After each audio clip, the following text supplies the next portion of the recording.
Great. So yeah, great start to the forum today. Thank you to Will again for speaking about bed bugs. It's a very popular topic, and yeah, I know lots of us struggle with those tricky bed bug problems, and our consumers getting pretty stressed out about them. So yeah, good to have some more in-depth information.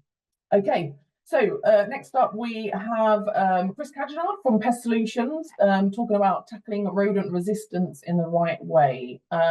Chris, there you are. How are you Good doing? morning. Good morning. Good to see you all. Good to That see was a you. fantastic talk from William. Really enjoyed that. It was, yeah, no, it was, yeah, it's fantastic to just see a little different perspective. I've got lots of questions written down, but I thought, no, I need to get the delegates' questions in first, and I'll just have to chat to him later about it. But yeah, certainly the traumatic insemination side of things is always an interesting subject, isn't it? Interesting one to discuss with customers. Indeed, it is. It is. But It listen, is. Chris, thank you so much for being with us. I'll leave you to it, and yeah, talk to us about rodent resistance. Superb. I will just share my screen. I'll let you know when it's popped up. Go. I think that's There we go. It's all working. so. That's for good morning, everybody. It's great to be with you this morning. Really enjoyable to be able to have so many people join these online regional forums, or not so regional forums.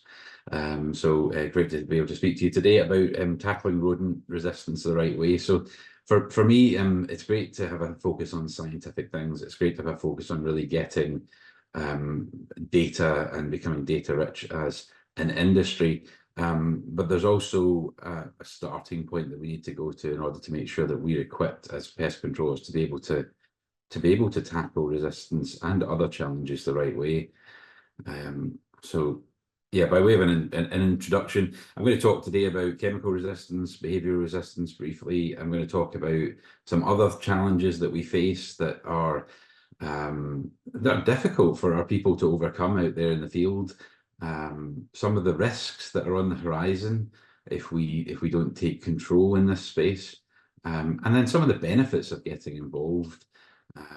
So I'll dive in. These are some of the things I'm going to look at today. So we'll look at some different types of resistance. We're going to really focus on field research. This is an area where we have something that the academic world needs. We have people out there in the real world, in our towns, in our cities, in our rural environments, doing the work where the data could be collected. We have access to what they need. But there is a disconnect between what's happening in the field and what's happening in the lab. And we have an opportunity to really connect those two things together so we can become data rich as an industry and be able to fight our corner, defend our toolkit, educate people as who we are. I think there's common misconceptions about the pest control industry, about our professionalism, about our attitudes towards animal welfare and these sorts of things. And as a result, at times we're losing the conversation and our toolkit is coming under attack.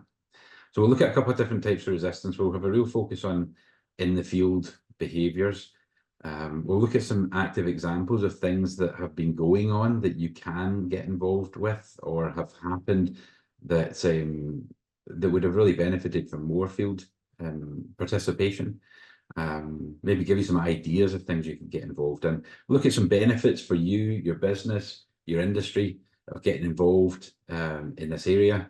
We'll touch on the academic relations working group that the BPCA has. I know that we have Paul and Fergal here who are going to be talking later on, so I won't steal their thunder, but I think it's great work that group is doing, and we need more members for that group. So a little call to action to get involved there, and then I'll happily take your questions and hopefully provide some answers at the end.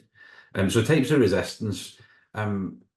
We all know that these are becoming more prevalent, and some of us experience them more than others. There are towns and Pest Solutions, we cover the whole of Scotland and the north of England. There are areas where our people don't really experience these things as much as others, and there are certain areas like Glasgow city centre, Edinburgh city centre, where our people are experiencing these every day. Actually as the norm more than the exception. So chemical resistance, we're really data light in this area when it comes to knowing what's really going on, but there's a real risk Many of our products are already under assault with regards to the costs of them being available now that we're no longer part of the EU. And we need to make sure that we keep products that are effective. So knowing which ones work and which ones work in which areas, and also knowing how to use them so that we don't make them ineffective is super important. There are some great opportunities to really know what's going on with participating in things like the rodent tail sampling project, where, if we're catching any rodents that have not been poisoned, we can take a tail sample, send that off to the Animal and Plant Agency, and they'll DNA sequence that for us and send us back the results. Not only that, they'll make the results available to everybody else in the industry. And we can map that. We can see which areas experience resistance. And this is super important. If we carry on using products where there's resistance, we will just select for that resistance, and we will effectively make those products ineffective.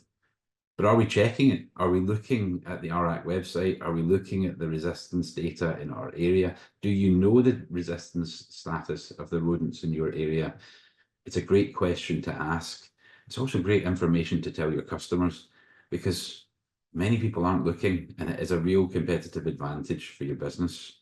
But as an industry, the more we can work together on gathering the data, the more prepared we can be to protect our toolkit so they continue to be effective. If you haven't been involved in tail sampling, speak to the Academic Relations Working Group. I'm happy to have a conversation with you as well. It's possible to really make it easy. We make up pre-made packs for all of our people, so that they can have them in their vans. They can just go and take a tail sample easy. They're all pre-addressed and they can be sent off. It makes it really simple. It's really easy to be in a situation where you think it would be great if I could take a tail sample here, but I don't have the kit to be able to do it. Go prepared, think about it, plan for it. The data is really useful. And think about how you can access the data. For those who are using app-based reporting systems, can you bring that resistance data into your app? There's APIs for it. We're just currently working on implementing that in our own business, but pulling that resistance data so that you're telling your technicians, so that you know, if you're a technician, when you're in front of the customer, I know there's resistance in this area. Really useful information. But chemical resistance is a challenge. In the areas that we cover, we would probably say that behavioral resistance is probably the larger challenge for us, because it's really hard to overcome. It's really hard to even identify what it is that's causing the behavioral resistance at times. Is it bait avoidance? Is it trap shyness? Is it something else entirely? Are there things that we don't fully understand that are causing the resistance? Is there something to do with plastics? We'll have a quick look at that later on. Is it something to do with smells associated with bait stations? There's lots of different information that can be gleaned from exploring behavioral resistance, and there's no better place to explore it than in the field, because it's really difficult to recreate in a laboratory. But we are finding areas, we find it in Glasgow and Edinburgh city centres, where getting a house mouse to even go in a bait station or a trap is just a real challenge. And that can be incredibly frustrating for us. It can be incredibly frustrating when we have to communicate that to our customers. All the more reason to really make sure that we're equipping ourselves with the information and exploring the technology that's available. You know, we can't become completely reliant on remote monitoring and replacing the skill of a pest controller. That I don't think that'll ever happen. I really strongly believe it won't. But they're a great tool to be able to augment how we work, so that we can, you know, detect motion, we can see where rodents are moving, we can narrow our work in on the right areas. So behavioural resistance is a massive challenge that we need to work hard to overcome. Intolerance, so in the same way that we have food intolerances, and this is not, behavioural resistance isn't really resistance genetically, but it's resistant behaviour. Intolerance is also becoming an area of concern. You know, we have food intolerances that are increasing within human population. That appears to be evidence that that is also happening inside the rodent population. So maybe they're not chemically resistant, but they're just avoiding what we're giving them, because it makes them feel not so great when they do eat it. a challenge. We need to talk about a type of resistance that's absolutely not behavioural, or well, it is behavioural. It's not chemical. It's not one of the things that we may investigate in a lab, but it is super important. You know, we all have customers where where it's a real challenge to get them to listen to our advice and to take it, and where we can really be banging our heads off a brick wall at times. And is it always the customer's fault? Well, in some cases we do have stubborn customers, and that can be a challenge. But there are some skills that as technicians we can work on that are really, for me, the superpowers of being a technician. So rapport building would be the first one. So the dictionary definition of rapport building: harmonious accord in relation that fosters cooperation, communication, and trust. It is really that trust that helps people to follow our recommendations, to listen to us when we're giving advice, that could really help us overcome behavioural resistance, that could help us to have success. So rapport building is super, super important. Negotiation skills. I think this is the most significant skill that a pest controller can gain. We need to be able to help somebody to come to the point where they will listen to the advice that we're giving. So a strategic discussion between two parties to resolve an issue that both find acceptable. We know that this is something we need to do. And for me, the team that I lead are great at these two things. We really try and help them to grow in these things. But it is the difference between enjoying your job, enjoying the role of a technician, or really finding it quite frustrating. And it's almost like a knife-edge balance. There's a negative feedback loop and a positive feedback loop.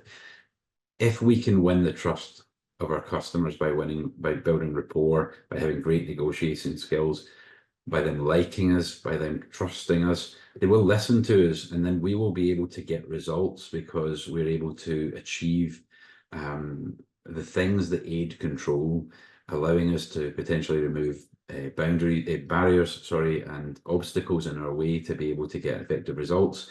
That will lead to the customer being happier. It will lead to us feeling more affirmation about how we do our job, to higher self-esteem, and to enjoy the job more, and hence customers will then listen to us more, and it's a positive feedback loop. The opposite is true. If we are struggling to get a customer to listen to us, to follow our advice, then it can become incredibly challenging to get them to get success for them. And that can result in us feeling like we aren't able to do our job well, and it can lead to our heads going down.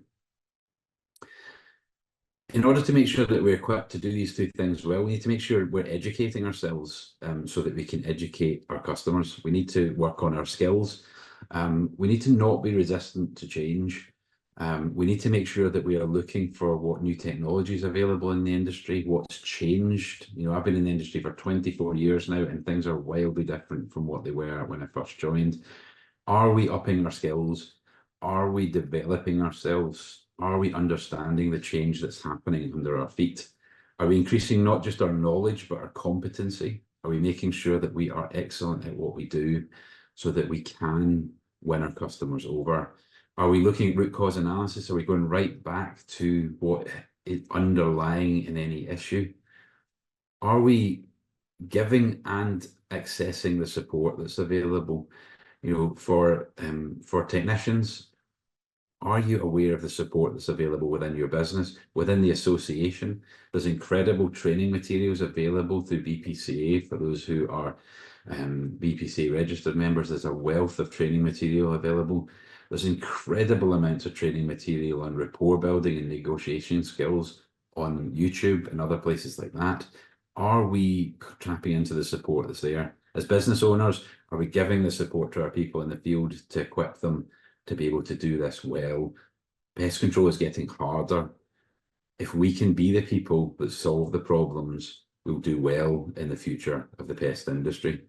And there are risks. The risk of letting your head go down. It really is the difference between being in your groove and being stuck in a rut. As a pest controller, we need to do well at this. So how do you get involved in field research? How can you do these things in your day-to-day job? You know, we're not here running charities. We need to be productive in our work. We need to be able to be commercially viable. But how do we get involved? Well, there's things like the Crew resistance project that I mentioned before.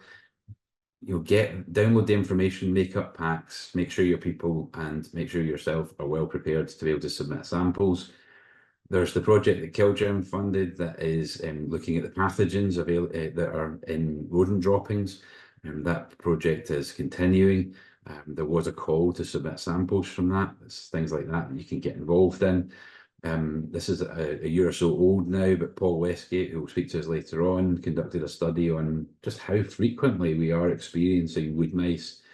And the results were quite different from what people were expecting. In fact, actually, I'll take that back. I think people expected this, but it wasn't what we were already recording. So wood mice more prevalent in buildings than we would think.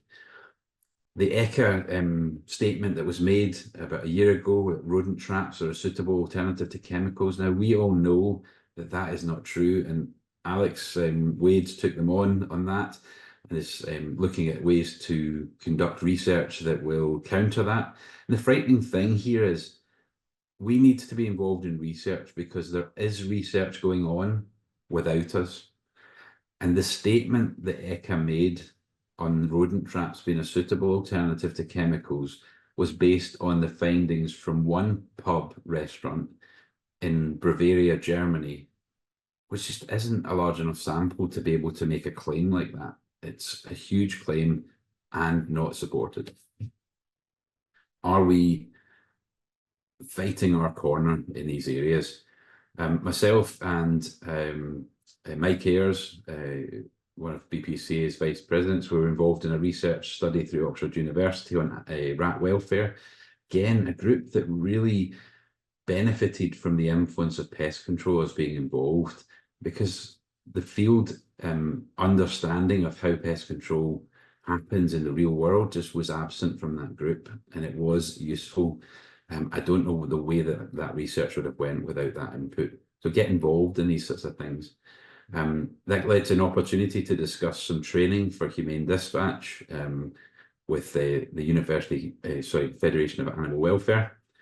There's opportunities to get involved in product trials. So there are other products available, but many of our M&D members ask for help with case studies for the products. Get involved in that. Maybe there's something in your working day that you have an opportunity to get involved in that you're passionate about. And one of our technicians, or a couple of our technicians, got involved in looking at a research project about the potential problems with plastics, and had fantastic results showing that actually the most favourable thing for house mice to take bait from was a paper towel, which was quite frightening when you consider what we've now got built into Crew, that everything needs to be tamper resistant plastic bait boxes. Yeah. Are you getting involved with your local universities? We've got a connection with University of West of Scotland. Have you reached out to your local universities, your local schools? Are you getting involved with educating people about who we are as pest controllers? So what are the personal benefits of engaging in field research? You can develop your career and become more effective as a pest controller. Now, for us, we really see that as a huge benefit. Investing in our people, investing in their own careers by us investing in them leads to their careers developing. And as an industry that is aging, 40% of our industry is due to retire in the next 10 years.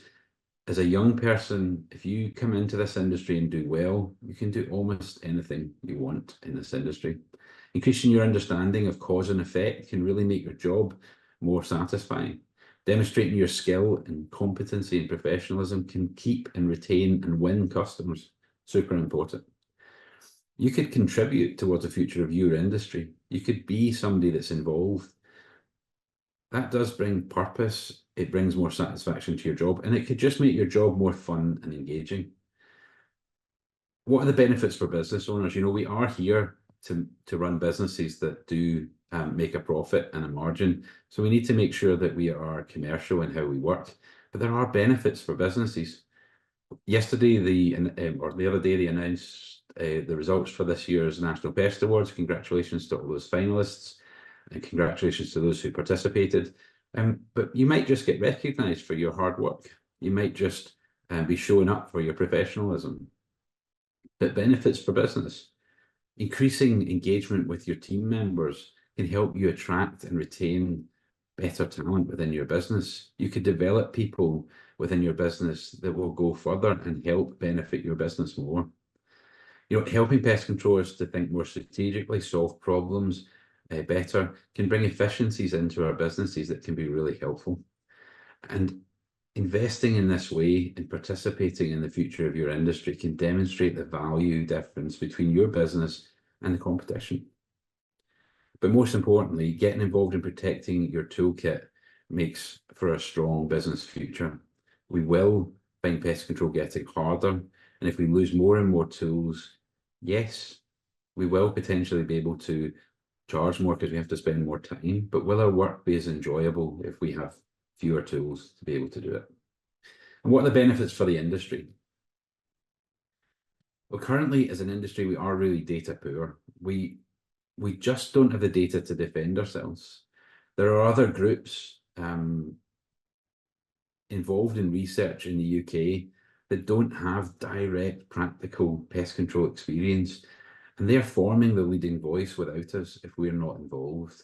You know, that is groups like welfare activists, environmental activists, academic researchers that we aren't explaining that we're there. I mean, academic researchers are great.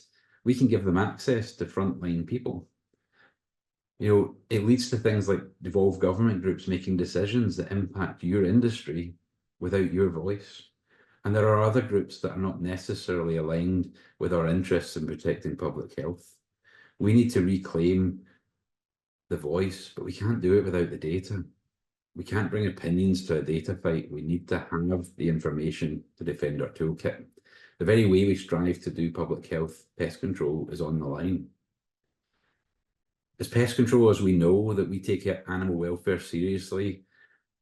We care about the environment. We care about protecting public health. We take our skills and professionalism seriously. We need to take defending our toolkit seriously. If we don't take control of the data, we just aren't going to be able to protect the future of an industry. And that data collection starts in the field. Without us doing that, we just will never get there. You know, there's lots of industry events to get involved in. PPC Live is coming up early next year. You know, there's things like the Academic Relations Working Group that's open for members to join. Paul Westgate will be speaking to us later on, who runs that group. And the BPCA is fully behind and supports the important work of this group.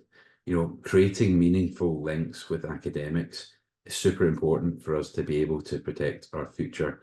You know, finding and even being the origin of studies that will help to protect our toolkit and prove the things that we know. You know, it will help us with innovation. It will help us create new ways of doing things. Get involved in the in the Academic Relations Working Group. Speak to myself, speak to Paul Westgate, speak to BPCA, and get involved. You know, getting involved, you may just benefit yourself, you may just benefit your business, and you will benefit your industry. There's nothing stopping you getting involved. You know, there's lots of benefits, lots of reasons. Speak to us at BPCA today, and I'm happy to take your questions.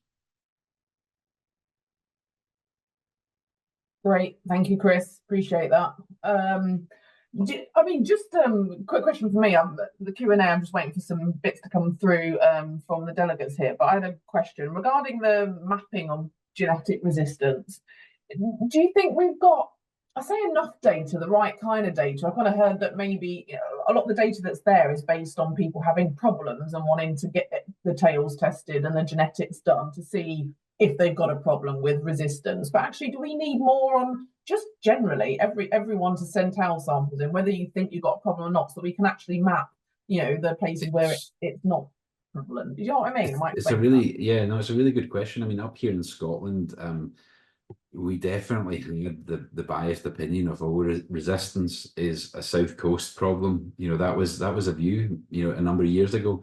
Resistance isn't here. And then when we started taking tail samples, we found that it actually is. It's already here. You're right, tail samples tend to be taken in situations where there's an expectation of problems. I think we should be taking tail samples at every opportunity. It is originally that project was handled by Reading University, and now it's been sent over to the Animal and Plant Agency. There's delays in the data going live, and I think, I mean, my blunt opinion of it is that we haven't taken it seriously, so they haven't taken it seriously. I think we need to do more sampling, get more data, take tail samples at every opportunity. And that project may just become more important because the data is there to make it so. Yeah, absolutely. I think there's a bit more on that needed. Michael here has asked about the academic relations working group, which obviously we've got Fergal talking about later. But can BPCA affiliate members get involved? You know, what is it? Yeah, how do people get involved, and who can get involved? I think we would like everyone to get involved. So if you have a passion for that area, please speak to Paul, speak to Natalie, speak to myself. Yeah, get involved. We do have people who are not even in membership at all that have come along to that group. Yeah, to say we can pop it along to hello@bpca.org.uk or technical, just pop it to somebody, I think, with us, and we can look into it. As you said, you know, the more the merrier, really. And then Nat here says as well, what does getting involved look like? I mean, what's quite a vague question, but yeah, how do you get involved more with things like this? Yeah, I mean, I originally got involved in the BPCA's work back in 2017 when a regional forum, I think it was Kevin Higgins at the time, said, we need some people to be involved. We need some more people for servicing committee. And that was my way to get involved. The reality is that as pest controllers, especially our smaller members, we're incredibly busy, especially at this time of year. But there's a possibility to get involved in whatever way that you are able. You don't need to give an undue amount of your time. It can just be you know, attending a Zoom call. It could be you know, passing out information to your team to allow them to be able to take tail samples, for example. You know, stuff that, and the interesting thing that we found is that we actually saw an increase in productivity from all of our people that got involved with field research because they felt more invested, and they, as a result, seemed to work harder. Yeah. I think it's just as well looking within and thinking what are you passionate about? What's your passion? And then thinking, right, okay, what area could I get involved? And again, it can just be a simple email saying, this is what I'm passionate about. Where can I go? What can I do? You know, what would you suggest I get involved in? Or maybe and you don't need to be a graduate. You don't need to be an academic. I mean, we've got some fantastic people that just love getting involved in this stuff who didn't even get qualifications when they finished school. You know, there's nothing stopping. If you're a professional and you're interested in your industry, you can get involved.